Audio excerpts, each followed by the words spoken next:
বাবা মঞ্জুর, ঘরে তো চাল বাজার কিছু নাই, এদিকে তোর বাবাও অসুস্থ, কি যে করি। মা, আমি কি করব? আমার তো পড়াশোনা করতে চাই। পড়াশোনা তো করতে না, পড়ার পাশাপাশি কোনো একটা কাজ পাস কিনা দেখ না বাবা। ঠিক আছে মা, শফিক চাচার চায়ের দোকানে কাজ পাই কিনা দেখব। মঞ্জুর, এদিকে 2টা চা দাও, চিনি কমাই দিও।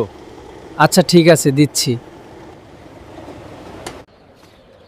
কিরে মঞ্জুর, শার্ট তো আগেরটাই মনে হয়। আরে ও নতুন জামা পাবে কই, চায়ের দোকানে কাজ করে আবার স্বপ্ন দেখে বড় বড়। ওদের কথায় মন খারাপ করো না, তুমি শুধু মন দিয়ে পড়াশোনা করো, দেখবে একদিন তুমি অনেক বড় হবে। তুমি ছাড়া কেউই ভালো করে কথা বলে না। তোমাকে ধন্যবাদ। মা, কাল আমার ফাইনাল পরীক্ষা। ভালো রেজাল্ট হলে বাবার চিকিৎসা করাবো, তোমাদের আর কষ্ট করতে দেব না। তুই পারবি বাবা, আমার দোয়া সব সময় তোর সাথে আছে।